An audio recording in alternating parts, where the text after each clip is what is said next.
शिवपुरी जिले की नरवा तहसील के चकरामपुर में पिछले दिनों हुए दो पक्षों के बीच खूनी संघर्ष में 4 लोगों की मौत हो गई थी, पर मामले में पुलिस ने लगभग 17 लोगों को गिरफ्तार किया था। इसी घटना को लेकर आज अखिल भारतीय किसान महासभा ने पुलिस अधीक्षक को एक आवेदन सौंपा। सामाजिक कार्यकर्ता सुग्रीव सिंह कुशवाहा ने बताया कि पुलिस ने हत्या को लेकर जिन लोगों की गिरफ्तारी की है उनमें कुछ निर्दोष लोगों के नाम भी शामिल है, जिन पर पुलिस ने हत्या जैसे गंभीर मामलों का केस दर्ज कर लिया है, जिस पर हमने आज पुलिस अधीक्षक को निष्पक्ष जांच करने के लिए आवेदन दिया और निर्दोष लोगों का नाम एफआईआर से हटाकर वास्तविक दोषियों पर एफआईआर दर्ज कर उचित कार्यवाही करने की मांग की।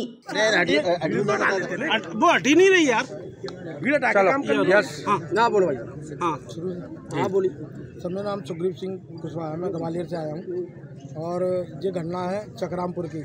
वीर सिंह कुशवाहा और उनका पुत्र दिनेश कुशवाहा की। ये घटना के पहले 3 माह पहले जब गणेश जी विसर्जन होते हैं उस समय की लड़ाई चली आ रही थी। कुशवाहा बिरादरी के लोगों ने गणेश जी बिठाले अपने गांव में और विसर्जन करने के लिए जब ये जा रहे थे तो वो जो मुन्ना भदौरिया है जो आज मृत हो गए हैं, उनके लड़के और उनके परिवारजनों ने और उनके सहयोगियों ने ये कहकर गणेश जी को रोका कि तुम मुझे डीजे नहीं बजाओगे और गणेश जी विसर्जन नहीं करोगे। तो इस बात को लेकर विवाद हुआ। जब ये लोग कुशवाहा बिरादरी के लोग नहीं माने तो मुन्ना भदौरिया का जो लड़का है उसने उनमें गोली चलाई। गोली दिनेश वीर सिंह कुशवाहा जो वहाँ के किसान हैं उसके हाथ में लगी। उसकी रिपोर्ट यहाँ दर्ज है।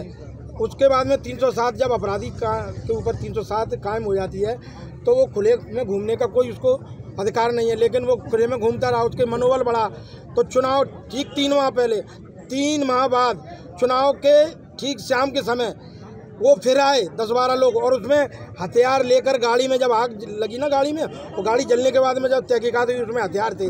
आचार संहिता में हथियार कहाँ से आ गए? जब वो हथियार लेकर आए और बोले कि तुम्हें राजीनामा करना होगा। जब ये बोले वीर सिंह वगैरह कि हम न्याय पे भरोसा करते हैं, जो न्याय करेगी न्यायपालिका करेगी वो हम मानेंगे, लेकिन उन्होंने उस समय भी गोली मारी। सुग्रीव जी, ये पूरा घटनाक्रम हो गया। अब आज जो यहाँ पर पूरा आज हम ये हुआ है क्या मांगों को लेकर इस मांगों को लेकर आए हैं। 307 में जो अपराधी फरार हैं, जो दिनेश जिसमें फरियादी है, उनको आज तक गिरफ्तार नहीं किया गया।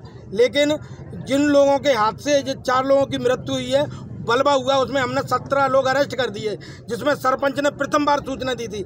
जो सूरज सिंह है उन्होंने सूचना दी थी।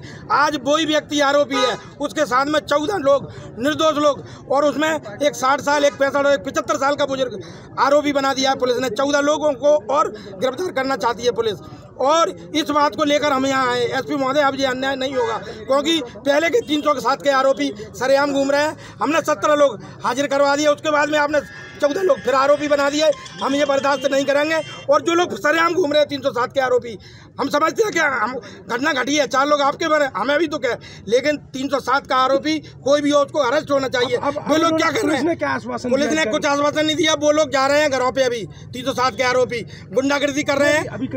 अभी साहब ने बोला है कि जो 14 लोग बाहर हैं उनको हम अरेस्ट नहीं करेंगे। मैंने बोला है कि सर अरेस्ट नहीं करेंगे, वो बात सही है, लेकिन 14 लोगों को निष्पक्ष जांच की जाए, आपकी कलम से न्याय मिले। आप न्याय के लिए बैठे हैं। आप 14 लोगों को जब तक अरेस्ट नहीं करें, जब तक निष्पक्ष जांच नहीं की जाए। और मैं दावे के साथ में कहता हूं कि अगर कोई आरोपी है उसको हम अरेस्ट कराएंगे, जेल भिजवाएंगे, लेकिन निर्दोष किसी व्यक्ति को अरेस्ट किया गया, जेल भिजा दिया गया तो आंदोलन तीव्र होगा। लेकिन उन्होंने हमें आश्वासन दिया है कि 14 लोगों में से किसी को निष्पक्ष रूप से जांच एसडीओपी के आदेश कर दिए गए हैं, प्रति हमने ले ली गई है। अब हम ये देखना चाहते हैं कि जो साहब ने यहाँ कहा है एसपी महोदय ने कि जब तक जांच नहीं हो जाती, जब तक अरेस्ट नहीं करेंगे, शांति बनी रहेगी। जैसे ही अन्याय हुआ तो आंदोलन होगा, ये बात हम भी कह रहे हैं। एसपी साहब की बात का हम समर्थन करते हैं, धन्यवाद देते हैं। आपने जो कहा है वो करें, हम आपके साथ हैं। लेकिन निर्दोष लोगों का अगर किसी को भी अरेस्ट किया गया और जेल में डाला गया तो हमने चूड़ियां नहीं पहन रखी है, हम आंदोलन करेंगे। हमने अभी यहाँ विधायक नहीं बुलाए, हमारे भी मंत्री हैं, हमारे भी लोग भोपाल में बैठे हैं। अन्याय के हम साथ नहीं हैं, और अगर हमारे साथ अन्याय हुआ तो हम अत्याचार सहने वाले नहीं है। ये बात भी मैं करके जा रहा हूँ। हम पुलिस के साथ हैं, बाबा साहब के अन्यायी हैं। कानून के अनुसार हम पुलिस का भी सहयोग करेंगे, लेकिन निर्दोष लोग अब जेल नहीं जाना चाहिए। ये एसपी साहब को मैं यहाँ गेट पर कह के जा रहा हूँ।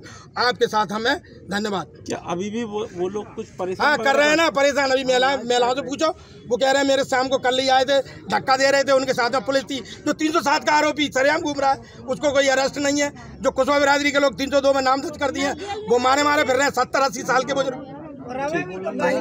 नहीं, उसमें विवेचना चल रही है और स्थिति वहाँ पे शांतिपूर्ण स्थिति है और वहाँ पे गांव में पुलिस भी है, फोर्स भी लगी है और कोई दिक्कत नहीं है। वहाँ पे दोनों पक्ष जो जिससे विवाद हुआ था उसको भी आपस में जो है उसको हम चाह रहे हैं कि जो आरोपी है उनको हम गिरफ्तार करेंगे।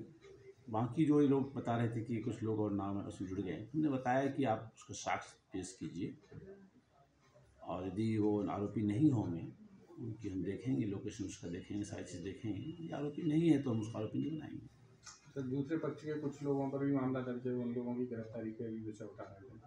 नहीं, उसकी विवेचना है, उस प्रकरण में विवेचना है। उसमें कुछ आरोपी जो थे उसमें उसकी ऑलरेडी डेथ हो चुकी है और उसमें विवेचनाधीन है वो प्रकरण। शिवपुरी से कुलदीप गुप्ता की ये रिपोर्ट।